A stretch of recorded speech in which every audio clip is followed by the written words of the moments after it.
Aqui na nossa sala do canal José Neumann e Pinto e do blog do Neumann, estamos com o Merval Pereira, da Academia Brasileira de Letras, do jornal O Globo, e que está lançando livro novo. Olha aqui, ó. Olha aqui as provas, ó. As provas do crime. Ó. É um calhamaço. Ô, Merval, de onde é que seus avós... Bom dia, tudo de bom? Vamos em frente aqui. Feliz outubro. De onde seus avós tiraram o prenome do teu pai que você herdou, hein? Olha, meus pais são do Maranhão. Se encontraram aqui no Rio, se conheceram no Rio, mas eram maranhenses. Meu avô, Clodomir Cardoso, foi governador do Maranhão, foi prefeito de São Luís, morreu senador. E o nome veio, certamente, da invasão francesa. Você sabe que no centro de São Luís tinha uma banca, não sei se ainda tem, que chama-se Banca do Merval. E é de um Merval que eu não conheço. E em Paris, uma vez eu passei por uma loja na Rue Saint-Honoré e o nome da loja era Merval. Aí eu entrei para saber o que era aquilo. Então, era o sobrenome de uma grande cantora lírica chamada Colette Merval. Aí eu mostrei para o dono da loja, era um senhorzinho já, meu passaporte com meu nome, e ele ficou entusiasmado, aí perguntou por quê, aí eu contei essa história para ele, lá do Maranhão. É coisa da invasão francesa no Maranhão. Quer dizer que você escapou de ser Ribamar, Zé de Ribamar. Escapei. E os Pereira? De onde é que vem esses Pereira aí? Não sei. Tem alguma vila portuguesa, com certeza? Certamente tem origens. Mas os teus pais se conheceram no Maranhão ou no Rio? No Rio. Minha mãe morava aqui com meu avô, que era senador, né, na capital da República, e o meu pai veio para trabalhar no Maranhão, do Maranhão para cá, né? Foi para Paraíba primeiro e depois veio para cá. E aí ele era médico de um Instituto do Sal, que existia naquela época. E a minha mãe trabalhava no Instituto do Sal. Um dia ela ficou doente, meu pai caiu na mão do doutor. Naquele tempo não tinha a lei do assédio, assediou a cliente, eu mesmo. Como é que chama a tua mãe? Lenita, Maria Helena, né? Mas Maria Helena. O nome é Lenita. Profissão? Meu pai era médico. Mamãe era dona de casa. Prendas domésticas. Prendas domésticas. Isso. Mas e aí você nasceu em São Sebastião? Eu tenho uma genética boa, porque mamãe morreu com 97 anos e o papai com 92. Então, se eu me cuidar, eu vou longe. Essa vaga vai demorar a abrir lá na academia, não posso me candidatar. Uma vez eu falei para um cara, sou candidato na sua vaga. Rapaz, isso não dá. Olha, não dá sorte, não. O bicho que mais morre é imortal. Escuta, como é que era o Rio de Janeiro na sua infância e como é o Rio de Janeiro hoje? Quais foram as modificações na sua cidade natal que mais o afetaram nestes 72 anos de convívio? Olha, o Neumann, eu me lembro, por exemplo, da minha mãe, a gente passando pelo Maitá ali, e ela me mostrava hoje é um supermercado, ela me mostrava aquele lugar e dizia assim, aqui era uma casa onde eu morei. E aí ela tinha foto da casa e tal. Então, essa é uma mudança clara que nós moramos muitos anos na Rua Marquês de Abrantes, no Flamengo, que era uma rua pacata, atrás tinha Senador Vergueira, uma rua muito clássica na época. O prédio dos meus pais, era um prédio com uma arquitetura francesa, era um francês que fez, era uma coisa assim. Hoje em dia, a Rua Marquês de Abrantes é uma rua movimentadíssima, virou uma via para o centro da cidade e tal, e para a Zona Sul, ficou completamente desvalorizada pela mudança da paisagem geográfica do Rio, né, que foi para a Zona Sul, mais para fora, para o litoral. Né? Então, ali tinha a Praia do Flamengo, que ainda era uma praia. Tinha leiteiro? Tinha leiteiro? Cara vendendo. Eu me lembro ainda de litro de leite de vidro na porta de casa. Me lembro disso. Eu peguei bonde. Eu levei tombo de bonde, pegando bonde no estribo. Aí caía. Eu ainda me lembro disso. Me lembro do elétrico. Tinha um elétrico que parava toda hora, caía aquele cabo, que o pessoal dizia que era o chifre, que se desligava e tal. Já era o espírito cômico do carioca, né? O chifre do elétrico. Quais eram as tuas leituras quando criança, depois quando adolescente? Olha, eu recentemente fiz um texto para um livro que vai ser lançado. O Zé Roberto Castro Neves, um advogado e um intelectual, ele produz livros, tem belas ideias e produz livros. E nesse livro ele pediu para você escrever qual foi o livro que marcou a sua vida. Né? Então, eu escrevi sobre o Encontro Marcado, do Fernando Sabino, que foi um livro realmente que marcou minha vida. Eu, como todo mundo, quando adolescente, você tem essa veleidade de ser artista, ser escritor, né? E como o livro era história meio quase completamente autobiográfica do Fernando Sabino, me tocou muito, me entusiasmou muito. E esse foi um livro muito importante. Mas eu comecei a ler Monteiro Lobato, por exemplo. Eu li todo Monteiro Lobato, né? E mais adiante, eu lia muito na adolescência, na juventude. Mais adiante, meu pai tinha, e isso ficou comigo, uma coleção do Eça de Queiroz no centenário do Eça. E foi uma edição especial que fazia com o nome da pessoa, impresso. Tal. E são uma encadernação bonita, vermelha, são 15 volumes.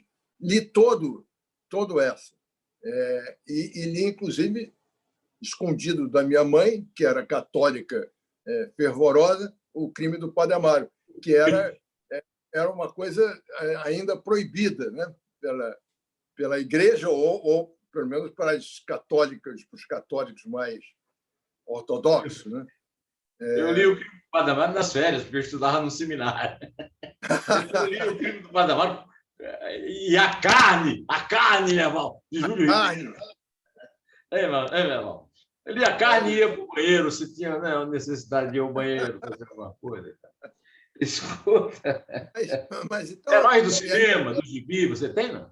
Heróis do cinema, seriados, Buck Jones, Roy Rogers, Bolinha Limuzinho. Muito, muito. Mas eu sempre gostei de cinema. Cinema ainda é a minha grande...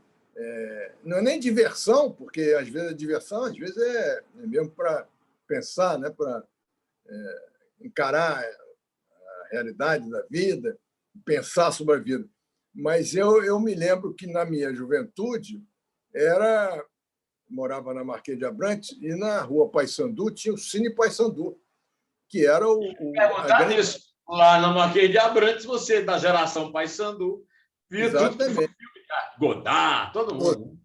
Vivíamos lá, e era de madrugada, de noite, né? E depois íamos para o bar ao lado, que, se não me engano, chamava-se Oklahoma, ou alguma coisa parecida com isso, e aí todo mundo discutia, Godard discutia, e o cinema novo brasileiro que estava nascendo, né?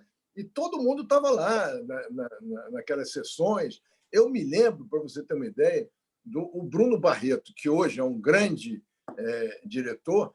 Eu me lembro de um festival de curta-metragem que aconteceu no Paissandu, em que ele concorreu, tinha 15 anos, sei lá, era uma coisa muito... E todo mundo comentava, né? Que era o filho do Barretão, e que não sei o quê e tal, e já estava aos 15 anos fazendo curta-metragem e tal. Então, é uma coisa que me marcou muito também, essa época de debater filme, né? De cineclube. Né? E hoje, na academia, tivemos anteriormente o Nelson Pereira dos Santos, e hoje temos o Cacá Diegues, que está renovando o cineclube da Academia Brasileira de Letras. Ele está organizando, já houve, antes da pandemia, já houve algumas sessões temáticas, e ele vai continuar ano que vem com essa programação. Mas olha aqui, e jornal? Quantos anos você começou a ler jornal? Eu lia jornal muito cedo. Meu pai lia muito Correio da Manhã, Diário de Notícias. Eu me lembro de o Jornal do Brasil, né? Evidentemente. Não se lia muitos jornais de São Paulo, aqui no Rio, naquela época. O Jornal do Brasil, que era o grande jornal. Né? Eu lia muito. E eu fui para o jornal por falta de escolha, porque eu não sabia o que eu queria ser. Eu sabia que eu não queria. Eu estudei, eu fiz vestibular para Direito, né? Na antiga UEG, Universidade do Estado da Guanabara. E fiz o primeiro ano, tinha muitos amigos, gostava muito, mas eu comecei a trabalhar em jornal. E no primeiro ano, quando eu terminei o primeiro ano de Direito, eu já estava terminando um estágio longuíssimo. Eu fiquei um ano como estagiário, sem ganhar um tostão. Naquela época não tinha negócio de ganhar como estagiário. E tal, nada. Você trabalhava e não ganhava nada. Eu fiquei um ano sem receber um tostão. E quem é que te introduziu no jornal? Quem te abriu a porta? Olha aqui, primeiro eu fui para o Diário de Notícias, que era um jornal muito respeitável, importante, tinha sido, né? E estava em decadência completa. E eu fui para lá para trabalhar. Eu não me lembro como meu pai... Antigamente era indicação, né? Meu pai conhecia alguém lá e eu fui trabalhar.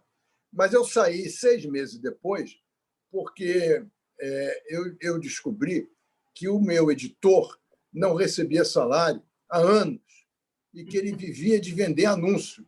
Era uma página de educação. Era estagiário como você. O editor era estagiário como você. Aí, não é possível. Esse futuro não está bom, não.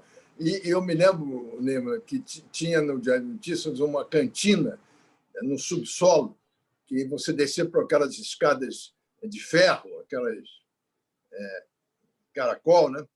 E aí tinha uma cantina razoável, não era horrorosa, mas também não era nada muito das melhores coisas.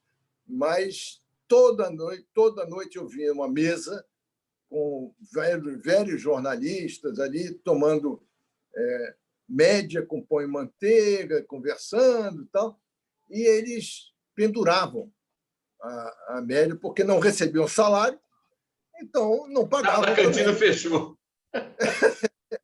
Aí eu digo, meu Deus do céu, será que o meu futuro é esse aqui? E saí. Mas, como eu tinha que trabalhar,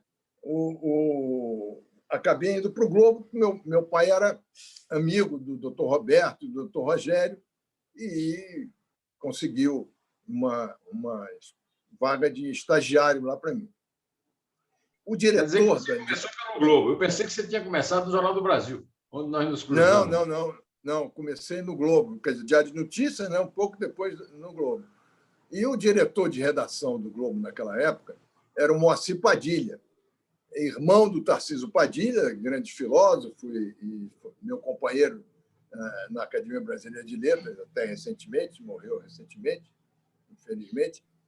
Mas ele e o Moacir Padilha eram uma pessoa admirável, um intelectual, um sujeito muito respeitável e que me deu uma orientação inicial muito importante para a minha carreira jornalística. Aí eu fiquei no Globo como estagiário muito tempo e depois fui contratado. Eu entrei no Globo em 68, há 53 anos atrás. E saí do Globo duas vezes. Duas vezes. Uma para ir para o Jornal do Brasil, onde eu fiquei perto de 3 anos, como editor executivo, e outra para ir para a Veja, onde eu fiquei também 1 ano e meio, 2 anos. E sempre voltei para o Globo. Então, fiz toda a minha carreira lá no Globo, desde estagiário até... Você considera o Moacir Padilha, então, o seu grande, sei lá, o seu grande inspirador, o seu... Olha, mestre? Foi importantíssimo para mim, mas o meu grande mestre foi o Evandro Carlos de Andrade. O Evandro já me pegou numa época em que eu tinha 20 anos, por aí, e aí eu fiquei muito tempo no Globo com ele, sendo diretor de redação. E ele realmente foi o meu mentor, a minha inspiração, meu espelho. Era um grande jornalista e me ajudou muito na carreira. Evandro é um dos maiores jornalistas brasileiros do século XX e ele também foi diretor da TV Globo. Foi ele que te levou para a televisão ou não? Quem foi que te levou para a televisão? Não. Quando o Evandro foi para a TV Globo, eu era diretor do Globo em Brasília e o João Roberto Marinho me chamou para substituir o Evandro no Globo. E nós ficamos lá. Quando o Evandro morreu, eu saí 2 anos depois. O Evandro morreu, diretor de jornalismo da TV Globo. Eu era diretor do Globo e saí 2 anos depois para fazer a coluna, em 2003. E só entrei na Globo News no ano seguinte, 2004. Foi na gestão do Schroeder, que era o diretor de jornalismo, e do Ali Câmbio, que era o sub do Schroeder, e hoje é o diretor de jornalismo da TV Globo. E aí, você foi para a coluna. Olha, esse negócio aqui, isso aqui é uma antologia, viu? Não é tudo que ele escreveu, não. Esse cara é uma espécie de titã. Ele escreve... Eu acho um absurdo que ele escreve todo dia. Todo dia. Como é que é a tua rotina? Que hora você come? O que é que você faz primeiro? Lê os jornais, vê a TV? Como é que você consegue escrever tanto todo dia? Olha, isso aí, primeiro, eu acho que foi costume, né? Porque é um costume brasileiro, ou era, né? Eu acho que hoje está acabando isso. Mas você lembra, o Castelinho escrevia todo dia. Então, mas a coluna do Castelinho era muito menor do que a sua. Não era, não. Era de cima a baixo da página. Pois é, mas era mais estreitinha. Mais estreita, pode ser. Pode ser. Mas, de qualquer maneira, era um hábito, né, tradicional da imprensa brasileira ter colunistas diários, né? Então, não me espantou muito. Você acaba pegando um ritmo, pegando... Agora, de uns meses para cá, da pandemia para cá, 1 ano, acho, já tem, talvez não. A gente passou a escrever 3 vezes por semana, hein? 18 meses de pandemia. Então, passamos a escrever 3 vezes por semana. Mas eu não tinha nenhuma dificuldade para escrever todo dia, não. A dificuldade que eu tenho até hoje é de, em meio a essa nuvem de informações e de tudo quanto é meio, de tanto jornal como internet, com todo mundo 24 horas com notícia, você descobrir um ponto qualquer do noticiário mais relevante que você possa destacar e aprofundar. Esse é o meu dilema diário, né? A escolha de um tema que você possa aprofundar e que o leitor não tenha lido mais ainda nos jornais ou não tenha visto na televisão ou com tanta profundidade, porque realmente o nível de informação que a gente tem hoje é muito grande, muito, e é por isso que os colunistas têm um certo destaque hoje nos jornais, porque é o que tem de novo, né? A notícia virou uma commodity, né? Todo mundo tem. O que importa hoje é o aprofundamento da notícia, a discussão mais ampla do tema, né? Partir de uma notícia para discutir um tema mais amplo. Essa que é minha grande preocupação diária. Hoje, por exemplo, eu escrevi sobre essa crise aí do André Mendonça com o Alcolumbre e tal, que é uma coisa que está sendo discutida há muitos meses, né? E todo mundo já sabe mais ou menos o que é.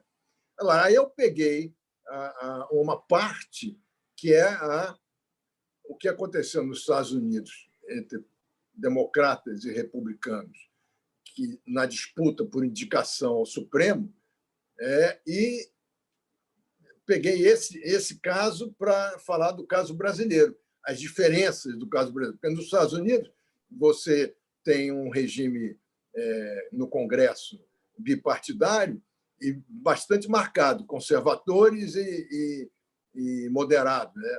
E quase liberais. Lá eles consideram até de esquerda alguns, como o Obama, por exemplo, estão dizendo que o governo Biden é um governo de esquerda. Mas são bastante marcadas as diferenças, né, dos democratas e dos republicanos. E aí, cada vez... E lá o mandato do juiz da Suprema Corte é vitalício. Então, cada vez que um presidente tem que nomear um ministro, que morreu, é uma luta política para colocar no Supremo uma pessoa que represente os valores e os pensamentos daquele partido. Aqui no Brasil, a gente tem 30 partidos. A gente não tem uma definição muito forte nos partidos. Então, a escolha do presidente sempre é muito mais pessoal do que ideológica. E passou a ser muito ideológica agora, com o Bolsonaro. Porque o Lula, por exemplo, escolheu 8 ministros do Supremo, em 11, Lula e Dilma, né? E a maioria deles não tinha nenhum tipo de compromisso com o PT. Isso até é um bom sinal sobre o Lula, embora ele tenha se arrependido, porque se achou traído pelos ministros que ele indicou e condenaram no mensalão, né? Mas então o Bolsonaro... E depois eles também se arrependeram. E aí, pois saltaram. Exato. Pois é.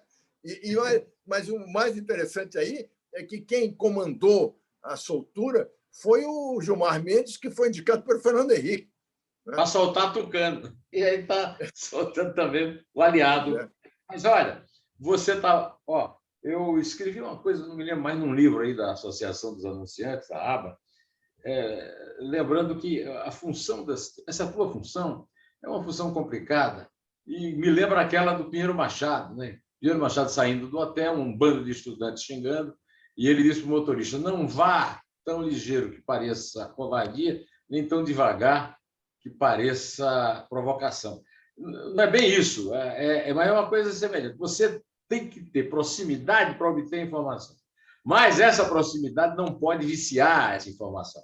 Então, essa é a tua tarefa mais complicada, ou não é? Você tem toda a razão. Quando eu escrevo um artigo, eu penso sempre nisso. Eu morei em Brasília muitos anos, né? eu morei 3 vezes em Brasília.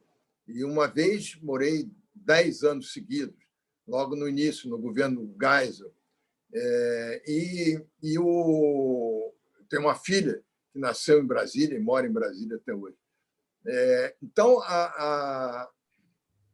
na ditadura, no governo Geisel, foi muito bom estar em Brasília, porque era um projeto de abertura democrática que tinha a imprensa como um instrumento fundamental. O Golbery era uma pessoa um estrategista muito inteligente, muito eficiente, e ele sabia que tinha que criar fatos através da imprensa. Então, tinha muita notícia, tinha muita informação de bastidores, tinha uma gama uma diversidade de informações. E quando houve o racha entre os moderados e os radicais, entre os militares, Silvio Frota de um lado, o Gabriel de um lado, e Golbery e os outros do outro, aí era melhor ainda, porque os dois lados usavam a imprensa para divulgar seus pensamentos. Então, foi um momento paradoxal, porque era uma ditadura, mas era um momento em que você tinha muita informação. Era tanta informação que ainda tinha censura, né? Muitas coisas você não podia não podia escrever. Então, a gente fazia muitos relatórios internos. Eu mandava para o Evandro e para o jornal ficar inteirado do que estava acontecendo, né, nos bastidores, e o que poderia vir a acontecer. E quando abriu realmente, quando a imprensa ficou liberada, eu e o André Gustavo Stumpf, que você deve ter conhecido, eu trabalhei com ele no Jornal do Brasil. Pois é, e ele foi era editor naquela época do Jornal de Brasília. Nós pegamos esses relatórios que nós fazíamos e fizemos um livro sobre a sucessão do Geisel. Foi um livro, na época, muito importante, ganhamos o Prêmio ESSO, que eram os bastidores dessa luta, que a gente tinha acesso a ela, porque a imprensa fazia parte dessa disputa pelo protagonismo da abertura ou não, né? E como todos os jornais, ou pelo menos a maioria estava a favor da abertura, foi um período muito interessante, muito bom. Mas o que eu queria dizer é o seguinte: hoje, depois disso, eu já morei 2 vezes em Brasília. E, a partir do governo do PT, e agora no governo Bolsonaro, mais ainda, com mais intensidade, ficou muito difícil você ter informações de bastidores e ter informações e tal, porque tanto o PT quanto o bolsonarismo, eles consideram que você é um inimigo se você fizer críticas a eles. Então, o governo do PT chegou a uma hora que fechou completamente a informação para alguns jornalistas, eu entre eles. E o Bolsonaro, então, nem se fala. No início ainda tinha um ou outro que conversava. Tal. Hoje em dia é impossível. Se o Bolsonaro souber que um ministro está tendo conversas comigo, ele é capaz de demitir o ministro, né? Comigo e com outros jornalistas, não é só comigo, não é uma coisa contra mim. Mas é a ideia de que jornalismo é só para elogiar e que quem critica é ruim. Todo político acha isso, né? Tudo bem, faz parte do jogo. O Fernando Henrique também achava isso.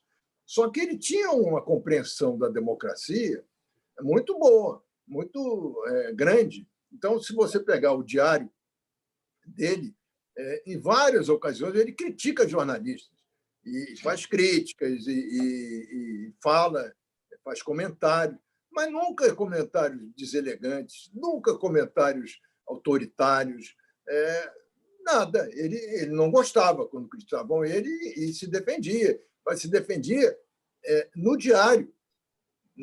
Durante o acontecimento, ele agia normalmente com os jornalistas, não atacava os jornalistas. Diários já foram publicados muito depois dele sair da presidência. Pois é, exatamente. Então, olha aqui, é isso. Você se problema com algum líder político? Você já ficou amigo de algum? Se identifica com algum líder político? Foi amigo do Petrônio Portela? Foi amigo do Gouveia? Eu me dava muito bem com o Petrônio Portela. Olha, eu não tenho... Tancredo Neves? Tancredo, muito. Tancredo eu tenho... tive contato com ele muito forte e tive um contato com ele que foi muito importante na minha vida pessoal, como na minha vida profissional. Depois do Rio Centro, né, houve aquela... Eu fazia, naquela época, eu fazia uma coluna no Globo, na página 2, que não era assinada. Era Política Hoje e Amanhã. O Zé Augusto Ribeiro, que você conhece bem, o Zé Augusto Ribeiro fazia essa coluna e eu era editor de política.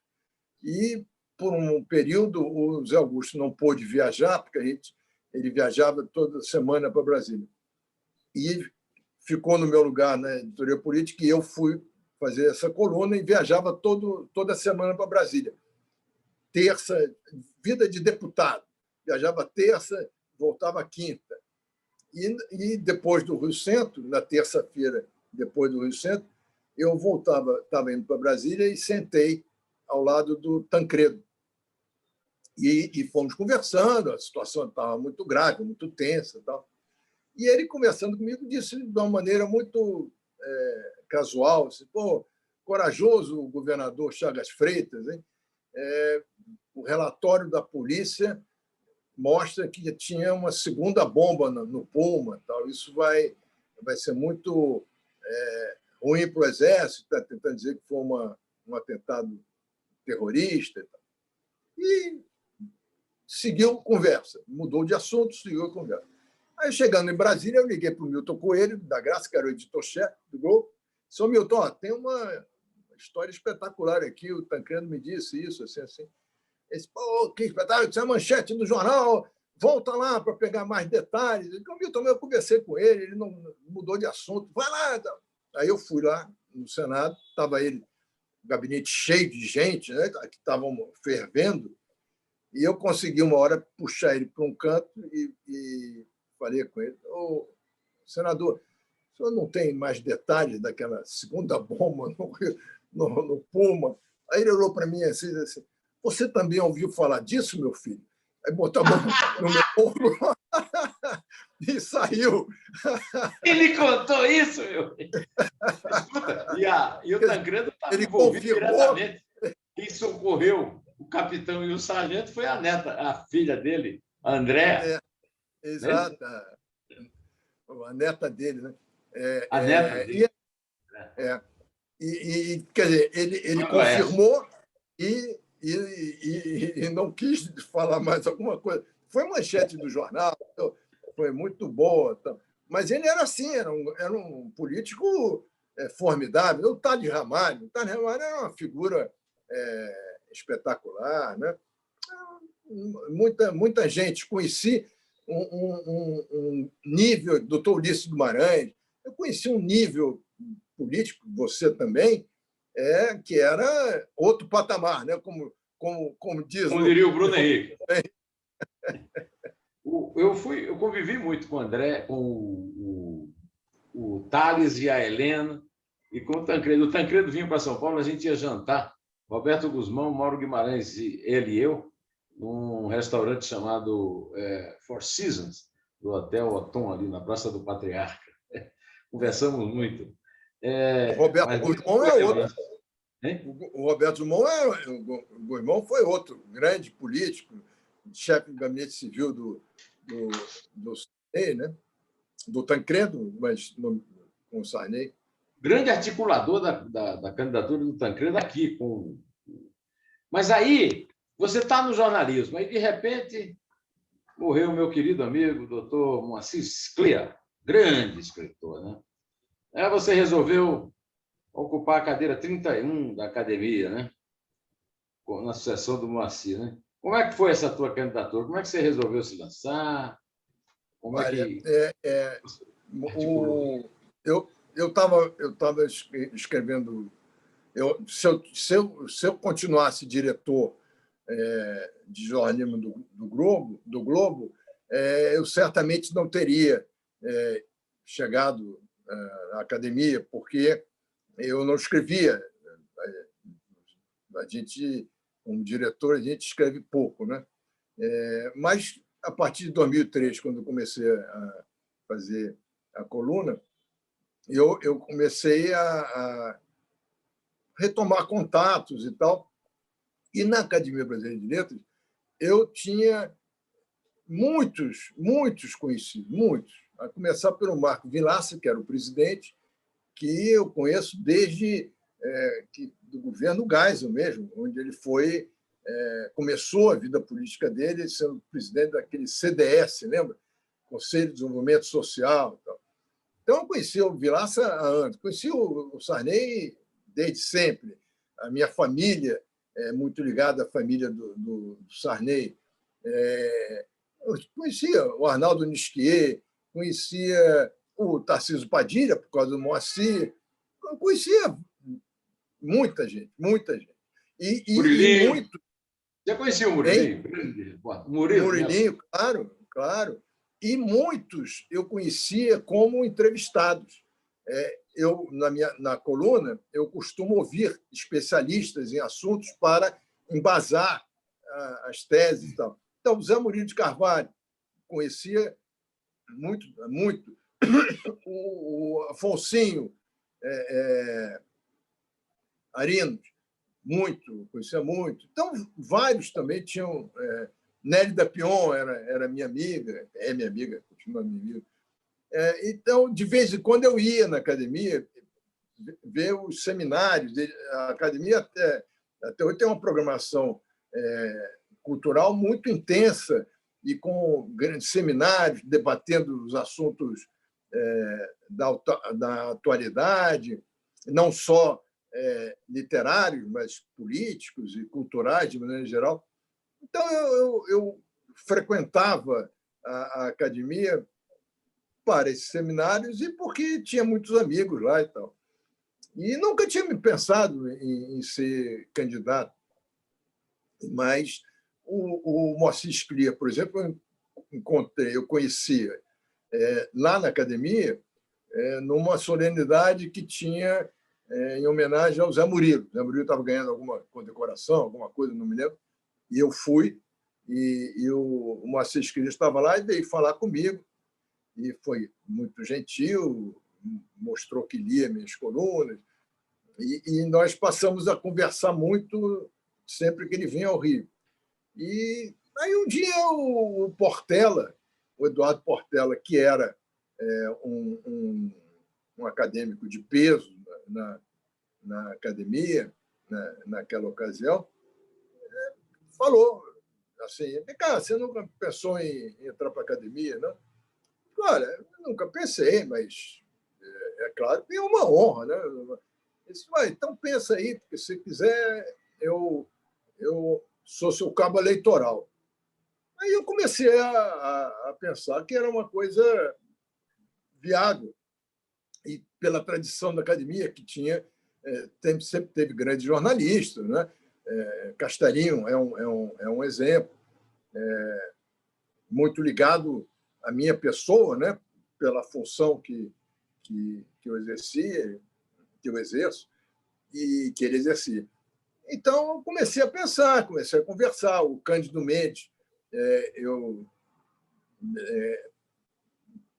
viajei muito com o Cândido Mendes naquela Academia da Latinidade que ele tinha, que fazia grandes conferências internacionais sobre o Oriente Médio, aproximação do Oriente com o Ocidente. E nessa academia tinha o Rouanet, que fazia parte dela, o Hélio Jaguaribe, que fazia parte dela. Então, eu tive uma relação durante muitos anos com eles, durante essas viagens e esses seminários. E aí eu comecei a conversar com as pessoas, comecei a ver que era uma coisa viável. E aí decidi me candidatar, e realmente é uma honra muito grande ser da academia como jornalista, né? Você está lançando agora os Desafios da Democracia, que, aliás, é um belo título, porque, na verdade, quer dizer, não é só sobre isso que você escreve, mas, basicamente, digamos que é o espírito da tua cabeça, do teu texto, né? Agora, de qualquer maneira, eu acho que é uma tarefa complicada você escolher, né? O que é que você vai pôr no livro e o que você não vai Não, pôr. Qual é o critério que você usou para não, você? os outros livros, os livros O anteriores, livro da Top Book, Zé Mário Pereira, meu editor em pois é, Sei de os livros anteriores, o Lulismo no Poder e o Mensalão, e o do gás, a sucessão do gás, Segunda Guerra, a sucessão do gás, são temas específicos, né? O Lulismo no Poder é uma tentativa de um retrato dos 8 anos do governo do Lula. O Mensalão é um relato dos 40 dias do julgamento do Mensalão. Esse eu fiz inspirado numa frase que o Moacir Scria disse para mim uma vez. Disse: olha, você devia... Está chamando teu telefone aí. Voltou. eu, Voltou. você devia... Pois é, você devia fazer um livro com temas que não sejam temas do dia a dia, temas em que você debate as grandes questões. Porque eu fiz uma série de colunas sobre educação no Brasil, eu fiz uma série de colunas sobre política externa durante esses anos todos, né? E liberdade de expressão, quer dizer, o papel da imprensa no Brasil, o papel do jornalista no país, isso tudo, durante esses anos, eu escrevi sobre isso. Então, a ideia era essa, foi pegar temas, desafios da democracia, por causa disso. Por exemplo, a Primavera Árabe, e não é só no Brasil, Primavera Árabe, tem vários textos sobre a Primavera Árabe, como começou e o que foi, porque nesses seminários no Oriente a gente debatia muito. Tem muita coisa sobre o papel da imprensa na democracia, a importância da imprensa na democracia. Tem muita coisa sobre educação. Então, os temas são esses. E algumas colunas mais longas, algumas matérias mais longas sobre temas diversos. Tem um artigo que eu gostei muito de ter escrito, que é sobre o Brasil, o país dos presidentes imprevisíveis, não casuais, para usar o termo do livro do presidente Fernando Henrique, um presidente casual, né? Mas é verdade, se você pegar desde a redemocratização, você só tem tido presidentes improváveis. Provável, exato. Mas você escreveu muito também sobre multiculturalismo, escreveu sobre cultura, quer dizer, o que é condizente com a tua condição de acadêmico, futuro presidente da academia. E futebol, né? Qual é teu time? Eu sou fluminense. Aliás, perdemos ontem para o Corinthians. Você é corintiano? Não, eu sou Flamengo. É pior. Eu sou Flamengo. O meu filho se chama Arthur, por causa do Arthur Rimbaud, por causa do Antunes Coimbra.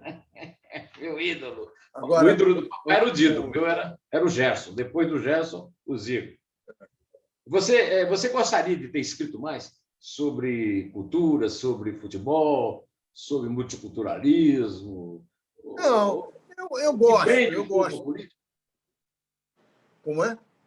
A política às vezes não prende. Mas é um assunto que eu gosto muito, cada vez gosto mais. Embora me entristeça mais cada vez, que eu tenho que tratar disso, né? Mas eu acho que a coluna, a ideia da coluna, mas aí tem mais a ver com a ideia da coluna diária, né? Era isso, era usar a coluna para debater os grandes temas nacionais, para debater cultura, debater. Ah, nesse livro tem várias coisas assim sobre aquela, por exemplo, a decisão do Itamaraty de dizer que inglês não precisava mais no Rio Branco, no Instituto Rio Branco. A partir dela, eu fiz várias colunas sobre a importância do inglês no mundo, a importância de falar inglês, as experiências de países que fizeram com que a língua inglesa fizesse parte do currículo mensal. E a educação, de maneira geral, eu abordo muitos temas, porque é o nosso problema crucial e a gente não resolve isso nunca. Não tem nunca um projeto que dê sequência a mudanças fundamentais. Eu gosto muito, e agora, mas a coluna diária, você ficava muito preso aos assuntos do dia a dia. Tinha momentos no Mensalão, por exemplo, que eu passei 40 dias escrevendo só sobre o Mensalão, né? Agora, escrevendo 3 vezes por semana, eu tenho mais chance de ampliar o debate e escrever sobre outras coisas que não sejam. Eu queria pegar um tema também que é caro para você, é o Barack Obama. Você acha que Barack Obama foi um presidente realmente fora de série? Eu acho que sim. O Biden não é, né, meu irmão? Eu acho que sim. Eu fui para Nova York em 2008, exatamente para acompanhar a campanha do Barack Obama, que era uma campanha essencial, né? Icônica, um presidente negro, a possibilidade de um presidente negro que se realizou. E eu passei esse ano acompanhando a campanha, escrevendo sobre política americana e sobre geopolítica, a influência dos Estados Unidos e a importância do Brasil. Aliás, na Copa do Mundo, quando eu escrevi sobre futebol, escrevi muito também sobre isso, sobre a importância geopolítica da Copa na Rússia, como o Putin estava se aproveitando disso. Evidentemente que eu não sou analista de futebol, eu sou um torcedor de futebol. Então, eu peguei aspectos paralelos da Copa do Mundo que foram muito interessantes, culturais, a visita à casa de grandes escritores, que lá eles preservam a cultura muito fortemente, é uma coisa exemplar. Mas então é isso, eu acho que o debate cultural tem que ser amplificado, inclusive porque agora o governo está destruindo, né, toda a base da cultura que a gente tinha montado, então precisa ser muito afirmado isso. Eu tenho também uma coisa. Acho que se a gente tivesse que escolher o principal tema do teu livro é a liberdade de expressão. Parece que o pessoal lá de Estocolmo estava afinado com a gente, comigo e com Pois você. é. Porque deram o prêmio da paz para aquela mulher lá, né, a Maria Ressa, né, e para o jornalista russo, estava falando aí no Putin, né, o Dmitry Mutarov, né? Rapaz, quer dizer, então, é uma coisa que eu fiz um comentário dizendo que é muito positiva e muito negativa. Que é muito positivo porque está dando alento a um tema fundamental. E muito negativa pelo fato disso estar ficando cada vez mais importante. Ou seja, a democracia, a liberdade de expressão está cada vez sendo mais assediada, assolada, combatida. Fala um pouco sobre isso, porque eu acho que é o principal desafio que você traça nas colunas que você selecionou.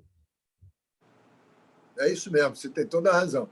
É uma questão que me preocupa muito, há muito tempo. Eu já participei de vários seminários internacionais discutindo liberdade de expressão e denunciando tentativas de controle da liberdade de expressão no Brasil, e o Prêmio Nobel é realmente uma demonstração da importância da imprensa livre e independente, mas também você tem toda a razão, é um sinal de que a imprensa tem um papel fundamental de resistência pela democracia, coisa que não deveria acontecer, porque a democracia deveria ser um regime de liberdade de expressão que não se colide com a possibilidade de alguém governar. Mas só que cada vez mais os governos de esquerda e de direita não gostam de elogios, só gostam de elogios, não gostam de críticas. Tem uma frase famosa do Costa e Silva, quando teve em São Paulo uma vez e o Estadão estava falando mal dele, alguma coisa, uma manchete contra ele, e ele reclamou com Mesquita, e aí ele mas é uma crítica construtiva, presidente. Mas eu gosto muito de crítica positiva. Não quero esse negócio de crítica construtiva. Não construir nada aqui. Bolsonaro, então, que é um destruidor.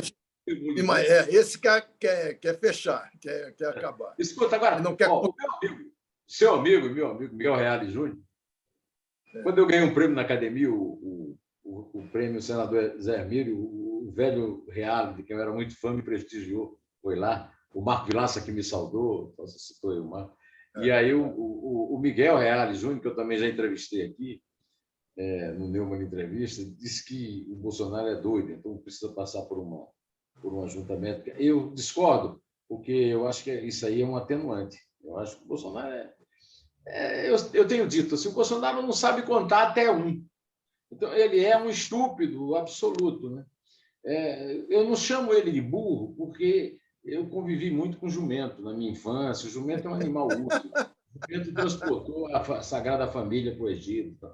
Ele é apenas um estúpido, é um líder da extrema-direita estúpida, né? E você, qual é? Se você tiver que definir... Você já escreveu muito sobre ele, está aqui, ó, nesse calhamaço, mas me diz aí.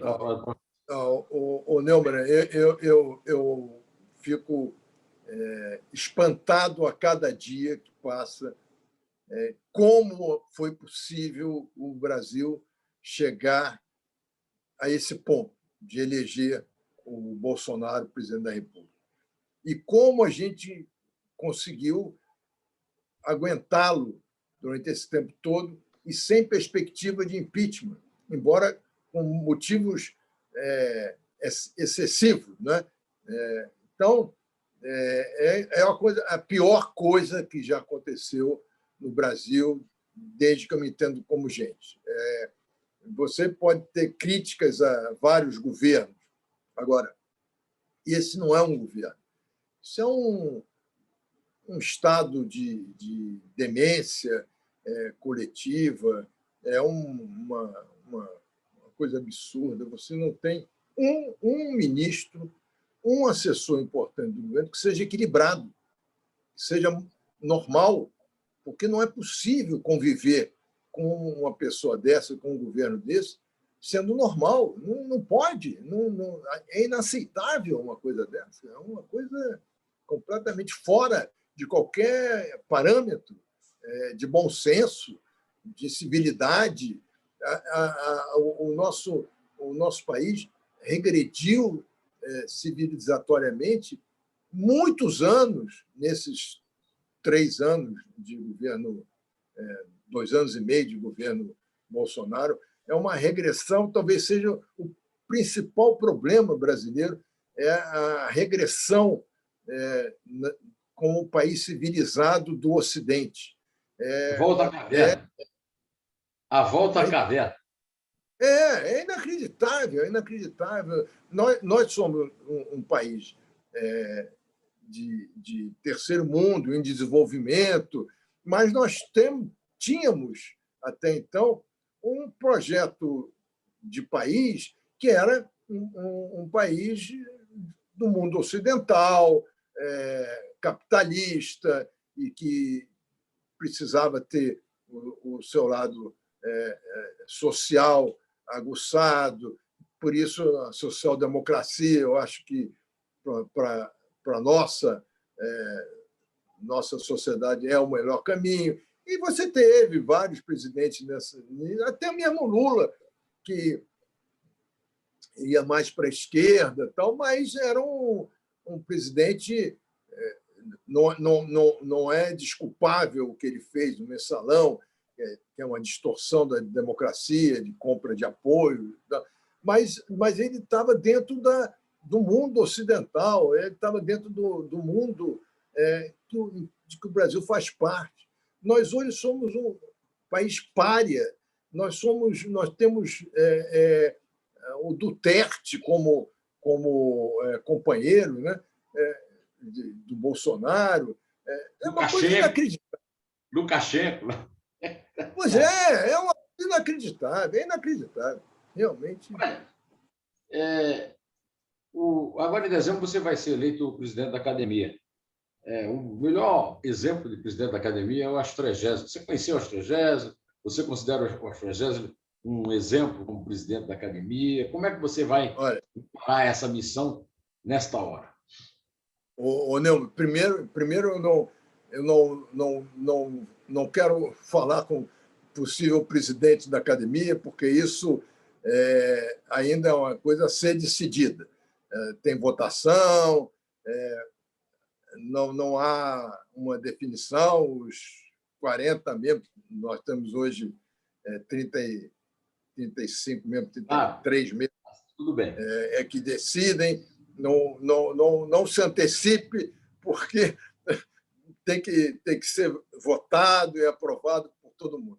Agora, com relação ao estrangeiro da Ataíde, eu conheci garoto, eu fui colega de colégio, ali no São Vicente de Paulo, no Corme Velho, do Roberto Ataíde, que é filho do. Apareceu Margarida? Autor do Apareceu Margarida. Exatamente, autor do Apareceu Margarida. E eu fui colega dele durante muitos anos no São Vicente. E conheci o Astrogésio nessa condição. Ia na casa dele, lá no Corme Velho e tal. E depois conheci, através de escritos da própria academia, mas lendo, né? Nunca estive com ele pessoalmente, a não ser na juventude. Assim. Olha aqui. Mas foi um grande presidente. Até hoje, a marca dele está lá na academia. Eu ia lhe perguntar sobre essa crise econômica que o país está passando, e a academia também, mas já que você não quer, eu respeito completamente que você seja um democrata e espere primeiro ser eleito antes de falar sobre qualquer coisa. Mas vamos voltar, então, ao tema do desafio da democracia. A sua coluna é publicada em papel. Você acha que os jornais em papel têm uma sobrevida, ainda que espere, pelo menos nós, setentões, nos dirigimos para... Eu acho que a gente ainda vai pegar um bom período aí com o impresso. E... Eita ferro. Voltou. Olha, mas eu estou. Vai durar? Vai durar? Hein? O Estadão está mudando de formato. Pois é, eu ia te falar isso. Eu ia te falar isso. Acho que o jornal impresso ainda tem um bom tempo, ainda tem uma grande importância na opinião pública, por mais que as redes sociais sejam muito predominantes, o prestígio do jornal impresso ainda é muito grande, e o prestígio do jornal impresso leva a que as redes digitais deles sejam as redes mais acessadas, mais procuradas, porque são jornalistas. Jornalismo é um jornalismo profissional que tem história, tem uma estrutura de confirmação de notícias, de investigação talhada há anos, né? e organizada há anos. Tal. Acho que ainda tem um bom fôlego, mas o digital é inevitável. Não há como você dizer que vai reverter isso, né? Inclusive porque essa coisa de você ter notícia real time é uma coisa que vicia. Hoje em dia, quando acabou por algumas horas, saiu do ar o WhatsApp, o Instagram e tal, muita gente ficou com abstinência, né, de informação. E isso é inevitável. Mas o que é importante é que o jornalismo não muda e continuará sendo importantíssimo, seja em que plataforma for. O que nós estamos fazendo aqui é jornalismo, e é um jornalismo muito mais dinâmico, né? Então, eu acho que o jornalismo é perene e o impresso... E nós fazemos jornalismo. Olha aqui, ó. Esse livro aqui, ele foi encomendado e editado pelo seu editor, o Zé Mário Pereira, o Sei de Lula. Nesse livro, o Zé Mário me motivou a escrever esse livro a respeito de um problema que está voltando a acontecer agora, que era a questão do Estado policial. Eu não queria terminar essa nossa entrevista sem que você abordasse, assim, tipo, quando você for escrever a próxima coluna, essa dimensão, primeiro, do Estado policial, com o Bolsonaro dominando a Polícia Federal, a Agência Brasileira de Intimidação, né, que dizem que é de inteligência, mas é de intimidação, né? E também, principalmente, nós não falamos um personagem importante no Brasil hoje, que é esse alagoano, o Arthur Lira, que está destruindo toda a estrutura de combate à corrupção que o Bolsonaro jurou preservar. Eu sei que você tem acompanhado isso, eu sei que você está se também combatendo com isso, com esse nesse mesmo sentido que eu, mas eu estou cada dia mais desanimado e mais perturbado com essa... Ontem eu escrevi um artigo no Estadão sobre esse acordão, um acordão dos suspeitos, dos condenados, dos acusados, os petistas, os bolsonaristas, os do Centrão e tal, para acabar, inclusive uma coisa golpista, que acaba com uma determinação da Constituição, que é o poder, era até chamado de quarto poder, né? O poder do Ministério Público para combater a corrupção. É a importância da corrupção. Você tem toda a razão. Nós passamos por momentos muito difíceis, muito complicados, porque a reação à Operação Lava Jato foi violentíssima e uniu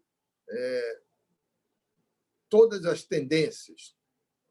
A prova de que a Operação Lava Jato foi uma operação apartidária, suprapartidária, é que todos os partidos se uniram contra a Lava Jato, contra a operação que levou à prisão diversos políticos, diversos empresários, o Petrolão, que acabou se revelando o maior escândalo de corrupção no país. E isso eles conseguiram se unir, conseguiram dar a volta por cima e estão anulando tudo. Essa questão do Ministério Público é a última não, a mais recente etapa desse processo, que já mexeu na lei de improbidade administrativa, que já mexeu na lei de ficha limpa, que já mexeu no COAF, está desmontando todo o aparato de fiscalização que foi montado nos últimos anos e que, com a Operação Lava Jato, dava uma esperança de que a corrupção desenfreada no Brasil teria um certo controle. Porque acabar com a corrupção não se acaba, mas é preciso ter medo de ir preso, é preciso que a lei seja cumprida. E, mais uma vez, no Brasil, mostrou-se que a lei se curva aos grandes interesses empresariais, grandes interesses políticos, e infelizmente, retrocedemos tudo. E vamos retroceder mais porque o Arthur Lira, você tem toda a razão, ele não respeita nada, ele não respeita o regimento, ele leva direto para o plenário o que ele quer, ele não discute e aprova a toque de caixa, tudo. É uma situação realmente muito dramática para a democracia brasileira. Você acredita na possibilidade dele conseguir interromper e proibir, por exemplo, uma candidatura como a do Sérgio Moro, que pode significar uma volta ao combate à corrupção? Nessa história do Intercept Brasil, do Greenwald? Não, eles tentaram, né? Tentaram barrar a candidatura do Sérgio Moro com um artigo numa lei que dizia que juízes, entre outros, tinham que ter 4 anos fora do cargo de juiz para se candidatar. Então, pegava retroativamente o Moro. Mas não conseguiram. É um escândalo tão grande que não conseguiram. E eu acho que, diante do descalabro que está acontecendo, a candidatura do Moro, se confirmada, terá um novo fôlego, porque a gente está virando um país em que a lei não é respeitada e que, você falou do Intercept, aqueles diários do Intercept eram ilegais como provas, porque foram roubados, né? E ministros do Supremo citavam os trechos da Intercept no seu julgamento, dizendo que não estavam usando, mas citavam. O Lewandowski chegou ao ponto de dizer podem ser ilegais, mas, não, do meu ponto de vista, não foram refutadas devidamente. Ora, que história é essa? É legal, e acabou. Que negócio é esse? Mas é isso. Eu acho mas que... para nós soltarmos você, as coisas que você tem que fazer. Você está com mais tempo agora, que só tem 3 por semana, não? Não, eu tenho a CBN, daqui a pouco vamos chamar aqui na CBN. Lendo mais, lendo algum livro aí. Não, claro que estou ganhando mais tempo e estou fazendo mais coisas, inclusive coisas que há muito tempo que eu venho adiando, tal, escrevendo contos. Vamos ver se sai alguma coisa boa daí. Que legal. Estou na espera. Olha aqui. Tá bom. Foi um prazer enorme ter você aqui. E espero. Eu nem vou te perguntar sobre a terceira via e a eleição de 22, porque até lá nós vamos ter tempo para conversar só sobre isso, porque vai ser o assunto, quer dizer, da nossa esperança, né, Hermeto? Pois é. Eu quero ir a Paris só para ver essa loja lá do velhinho. Pois é. Pô, Santo Honoré. Tá bom. Obrigado, Neumann. Foi prazer ótimo. Enorme. Eu agradeço muito o prestígio e a honra de ter você aqui no meu 2 Dedos de Prosa, lançando o livro fundamental sobre o qual vou escrever no Estadão, Os Desafios da Democracia. É isso aí. O desafiante é o senhor Merval Pereira Filho, membro da Academia Brasileira, cadeira do meu amigo, meu querido, meu ídolo, Moacir Sclia. Cadeira 31. E outra, não sou candidato na sua vaga, hein?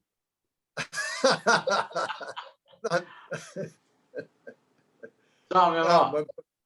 Você é candidato potencial. Eu não sou candidato na sua vaga.